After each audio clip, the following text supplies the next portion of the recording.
Hello, everybody. Welcome back. Thanks for being with us again on a Friday. See some people coming in. Yay.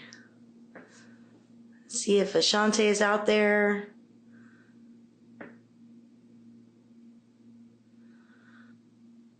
I got a new microphone. Can you give me a thumbs up if you can hear me okay?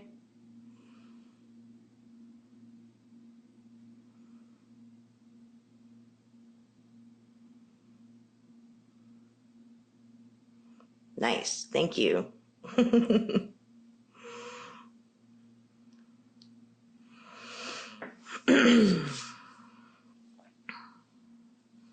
So we have Ashante coming on, and then we've got Lisa McAllister from the Rape Crisis Center will be joining us today and telling us about what's going on over there and what kind of services are available to you and some new programs happening. So we're really excited to have her on.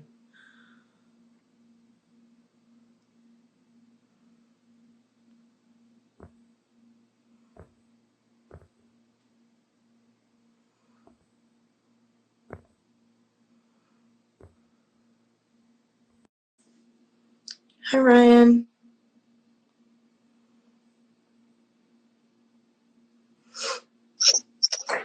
Hello. Hey, Ashante.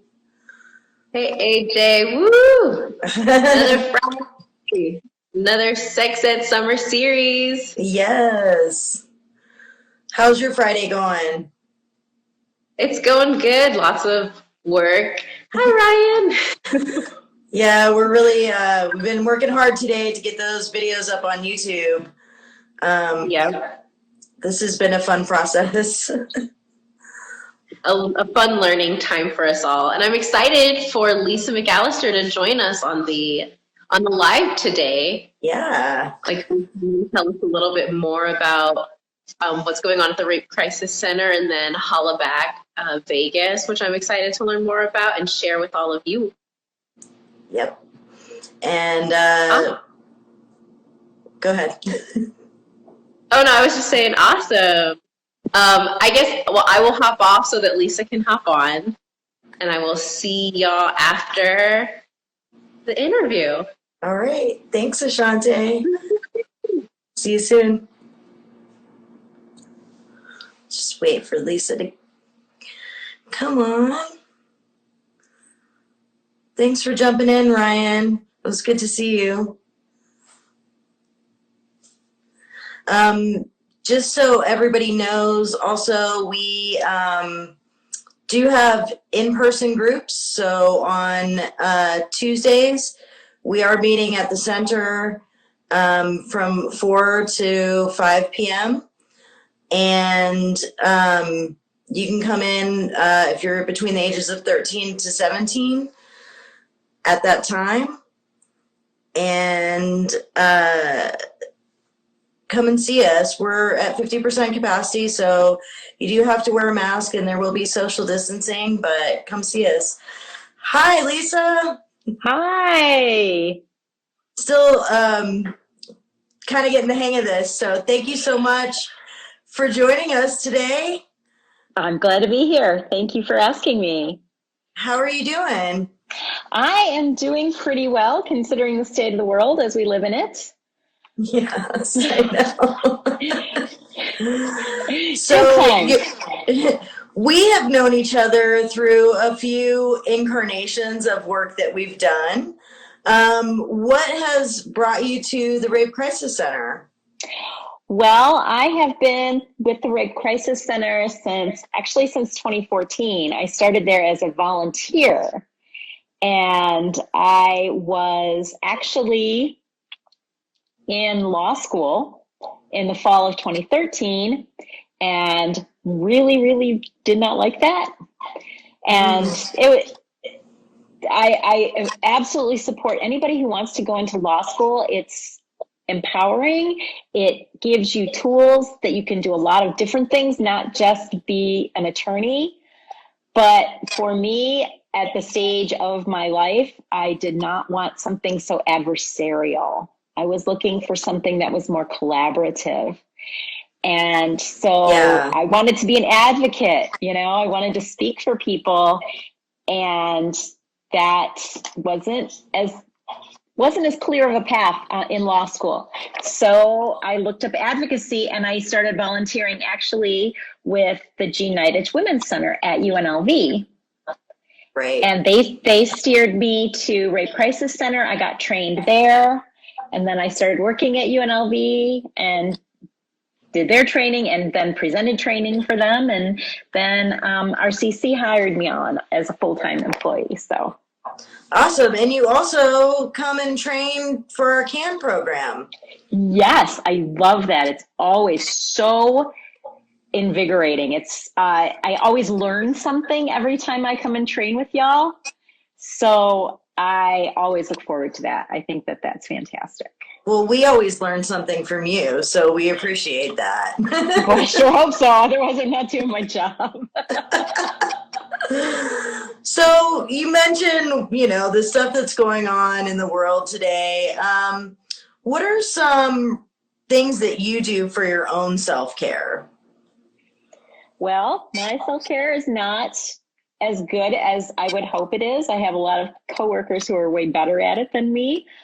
I find that if I listen to myself and I understand, for me, it's often about getting outdoors and getting into some sunshine, which nowadays means really early in the morning because it's so warm. But if I don't get outdoors enough in a day, I can feel, my meter is pegging. And so that's really essential. I'm lucky I have a dog that sits here in my home office with me all day. So I can always give him a little pet. And when things get really hairy, I have my daughter and I have a couple of really good friends that I can kind of hash things out with. And that really is an important part of my self-care too. Yeah, people say, if you have an animal that, like a dog or a cat that you can pet, that really reduces stress. And I, I know that to be true, but the other day I was really frustrated and I gave my dog a pat on the head, but then just looked at him and it was just it totally calmed me down. So now I've had that experience and can tell people that actually does work in practice. Yeah, you just got to remind yourself. Remember to do this. Remember to do those things. I know. Those things you tell other people to do. Do those things. Right. Yeah. So, what have you been seeing going on? How have things changed for you at RCC during this time, since March? Have you seen a decrease in people needing services? Have you seen an increase in maybe hotline calls? What's been your experience? I think at the very beginning, we saw a dip, when everybody was kind of staying at home. I think people were just afraid to call, afraid to reach out. And so we didn't have as many calls. We didn't have as many people coming to the office. We've been open the whole time. That's been our priority. And after about, I'm going to say maybe mid-April or so, things started going back to the way they were. Unfortunately, when folks go to UMC for a rape kit, right now UMC is not letting us come in person. We offer folks to, if it's during office hours, they can just come straight to the office since we're right around the corner from UMC, or we talk to them on the phone. That's the best that we can do right now. The clothing service is still available for them. Transportation services are still available for them. We just arrange them over the phone, unfortunately. So that has been pretty much steady. hotline has been blowing up. In the last couple of months, hotline has been crazy. Tons and tons of calls just pretty much all day. Another cool thing that we've seen is that there has been a huge uptick of people wanting to be volunteers with us. So I don't know if you all are seeing that at the center, but we sure are seeing a big uptick in that. Yeah, we have. And it's really great to see that because when there can be so many negative things, it's nice to see the good parts of our community and the people really coming in to help and just, putting themselves out there. And, it's a bright spot in the day to see stuff like that. Yeah, it really is. It's exciting. And it's, so I know that you have a lot of younger people that are involved in your group, but for folks that are over 21, all they would have to do is go on our website and do the application on there. And they can, we did our last training almost entirely online. It was during the month of June, and looks like September is going to be the same. It's going to be online. So we're keeping safe with COVID, but we're still getting folks trained, and that's something I've been heavily involved in. And so that's been a lot of fun and very exciting to develop. Yeah, awesome. So how can we practice boundaries and consent? Oh, I'm so glad you brought this. Is such a great topic for right now because of COVID, because we're in a pandemic. This is an incredible opportunity for people who maybe struggle with setting personal boundaries, because boundaries are being set for us by this pandemic. Social distancing and wearing masks and limiting your contact with people is all pretty much survival for everybody right now. Nobody's really immune to this this epidemic as far as we know. And so we have to think very carefully about our physical interactions with folks. And I have always been, even before I was an advocate and before I was trained in this area as a mom, when my kids were teenagers, I was always their excuse. Well, my mom won't let me do that. Right. Oh my gosh, what if my mom found out? And I was in the situation where I was a teacher and so it was really effective for kids to know, oh my gosh, not her. Oh, she's scary. Yeah, don't let your mom find out. And they would let my kids back out of things. And so I think that people can come up with a COVID toolbox. Oh, I don't want to be up close with you. Oh, well, my grandma's visiting. I got to be really careful because I can't take anything home to my grandma. They don't even need to know if you got a grandma. That's none of their business. You can come up with those kinds of ways to keep that distance and listen to the voice inside of yourself and create your own boundaries. And then once you get good at doing that, then after COVID, you already have that skill set and you'll be able to tell people, oh no, you know what? I may have a little something. I don't want you to catch it. So I'm gonna ask you to step back there and have those slow down moments that are so helpful for people to maintain their boundaries. And of course, we're doing so much stuff virtually that you can do the same thing. Oh, my Wi-Fi cut out. Oh no, like a conversation is going in a direction you don't like. Somebody's pressuring you to do something you don't want to do. Oh no, I've got terrible reception. And it's off. I know you were raised and you were told never to lie, but this is a really good thing to lie about. Because it's not a lie that's going to hurt anybody and it's going to help you maintain your boundaries.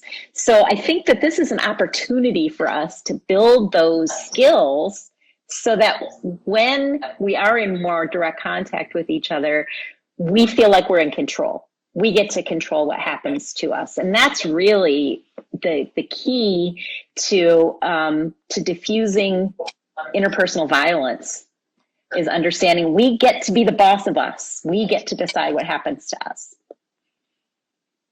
Yeah, I think that part can be really hard to grapple with. I know for me, even that's a tough one, you know. And so I kind of like your tactics, because it's easy to just kind of practice that kind of thing. And until maybe you're in a place where you do have more of that boundary for yourself, that understanding that I'm not going to let these things happen to me. Like I'm going to set my boundaries on this. I mean, as far as like even hugs, even before COVID, some people don't like to hug, you know, and I'm a hugger. And so it was hard for me, you know, to be like, no, I don't want to hug you. You know, it would kind of hurt my feelings, but now I realize like not everybody likes to hug. And I respect that. It's a lot easier for me to understand that it's not personal. Right. And I think going back to, you know, this pandemic, like, hugging is one of those places where you have to like set that boundary, right? Oh my gosh, yes. Right. And the whole, you don't know if I've got it. I don't know if you've got it. We don't know. And I think that what we want to get across, especially to young people, is that their no is enough.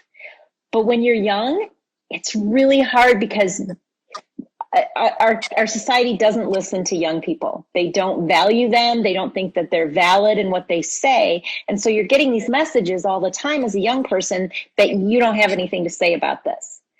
But you do, because this is all you ever get in life. And so you get to control this. And now we have this extra no, this extra level of no that reinforces everybody's no. And so people have the right to do that. And they have the right to say yes, you know, and they have to understand. And, you know, I love that the fact that you're focusing on sex ed, because comprehensive sex ed teaches you that you have the right to say no, and you have the right to say yes, and you have the right to decide what's good for you, because you are a whole person. And it's so right. incredibly valuable for young people to understand that, because if they don't understand that as a young person, it's really hard to learn later. Yeah, our health and our sexual health are all intertwined and important. And if we're getting our, you know, if we're concerned about our lungs, we need to be concerned about all of us. And that includes mental health too, when it comes to setting those boundaries. So, and with young people, you know, like, they are leading us. You know, I've worked with Qvolution youth for several years now, and I always am learning. They are really changing the language. They are out there in the streets making and creating change. And we really do need to, you know, try to amplify young voices. And so we're going to continue to do that. Tell us a little bit about your space. I remember back in my day, it was MySpace, but it's not like that. It's not like that. And I am a terrible person to represent your space, because the letters in space stand for things, and I can never remember what those letters stand for. So I apologize for that. The Your Space program is an educational program that we take into Clark County schools. We have a middle school program and a high school program. And it's either 4 or 5 days that we generally present in health classes. And basically they are programs about healthy relationships, understanding how to recognize when you're in a situation that isn't a safe situation and that doesn't value you, and understanding power dynamics and how that is how domestic violence, dating violence, sexual violence, almost all of that comes out of there being somebody taking advantage of a power imbalance. And so we spend a whole week basically in health classrooms to teach kids different things that they need to know and skills that they can use to be healthy and strong and to live the life they want to live for themselves. And the really good news is that we're hopefully going to be doing some presentations virtually this fall in classes. However, CCSD is getting that out there. That's not totally clear yet, but we are already hard at work at making our live presentations appropriate for online learning. So. Awesome. That sounds like a great program that I think a lot of young people can benefit from. There's so many things that, even the sex ed course, Making Proud Choices, that we teach at the center, talks about your overall health and setting those boundaries and those kinds of things, and having conversations. It's stuff that I wish that I would have known. It takes kind of some of the, stigma out of having those conversations, and giving you tools to have those conversations. Whereas before it was just kind of like, for me, I was just kind of like, if stuff was happening, I didn't know what to do. I was just like, okay, I guess this is happening, without any thought of whether it should be, or if I wanted it to be or not, and so I love that. That sounds like a great program. Yeah, it's a lot of fun to teach, and another situation where I always learn something, because students see things in ways that we don't, adults don't see them, and it has been a really great. I mean, we usually see maybe 5,000-6,000 kids a year, sometimes more.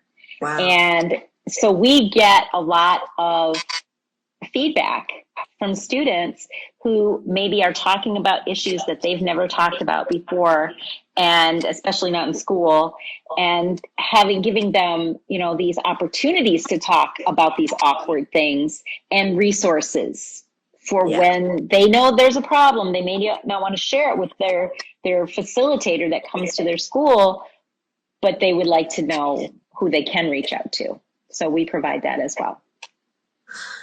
Awesome. So speaking of resources, how do people get in touch with the Rape Crisis Center, and what do they need to access services there? Awesome. That is the best way for them to do that is to call our hotline. If they call during the office hours, they will get somebody in the office who can give them updated information. And so if they're interested in maybe a support group, we have teen support groups, we have men's support groups, we have parent support groups. So sometimes you have a parent who needs some support. We have other resources. We have resources for trauma-informed yoga. Our art group is starting up again.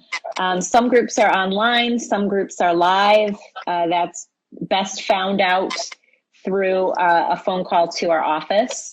And I know that the hotline number came up in the text there. So I want to make sure that everybody knows that it's on here. It's 702-366-1640.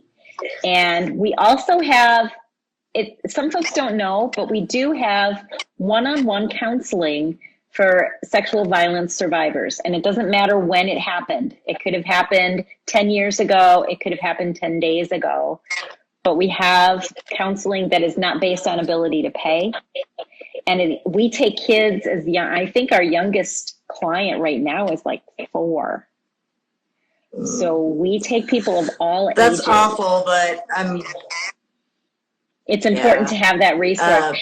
And as we talk about, starting school again, we have an advocate whose whole job it is to serve K through 12 students. And I think Lisa might be coming to come and have a conversation with you in the future, but I will just put that out there as a little promo for her.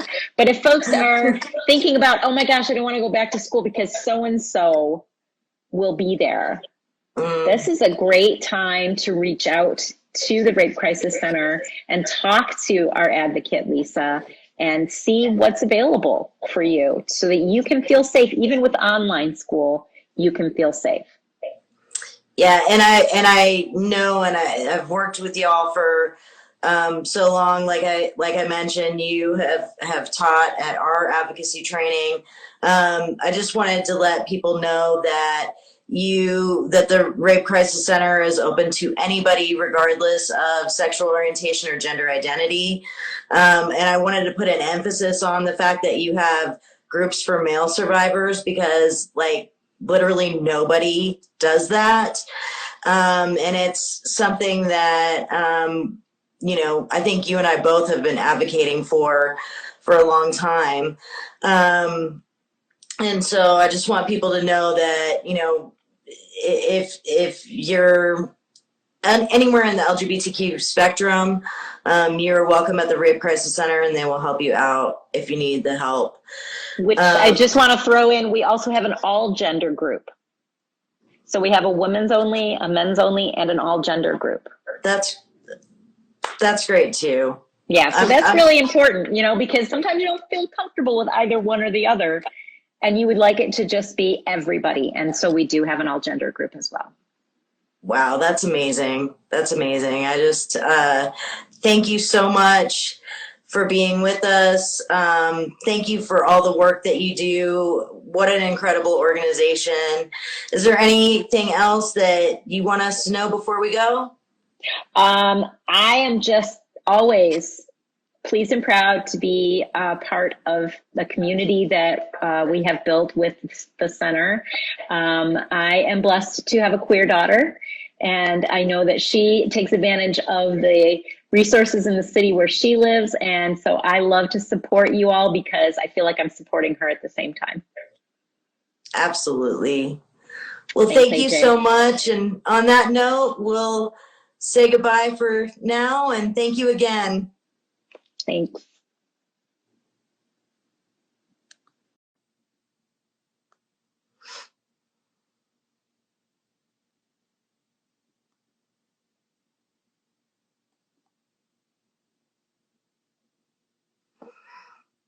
Wow, that was amazing. Rape Crisis Center does really great work. There's so many great people there that I have known for years and years and years that really, really care about people.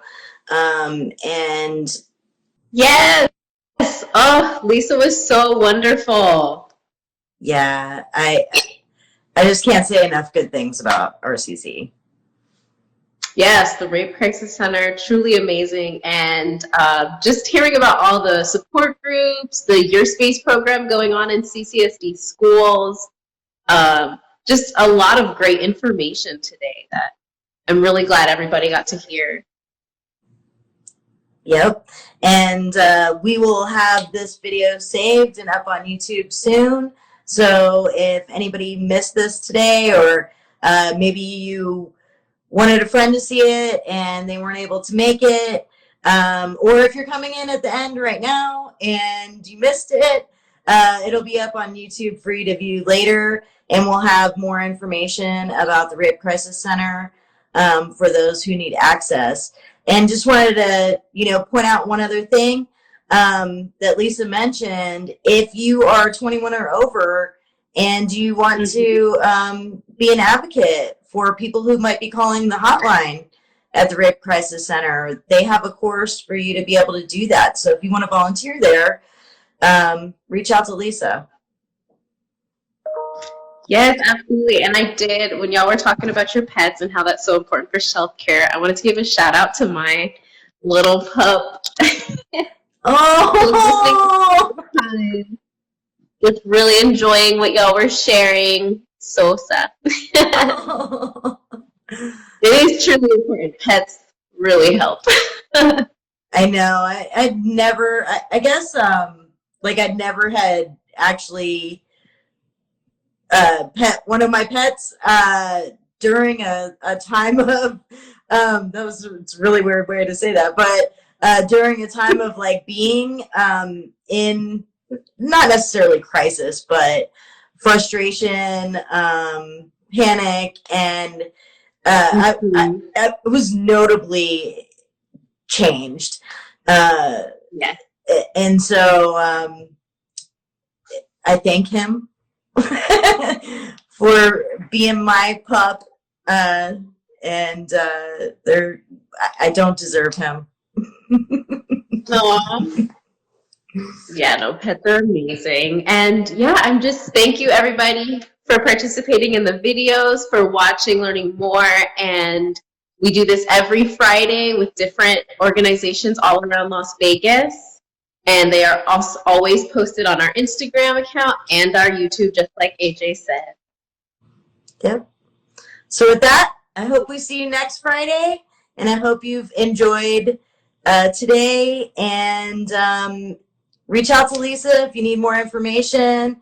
Reach out to us if we can help you in any way. And thanks so much for being with us. We'll see you next week.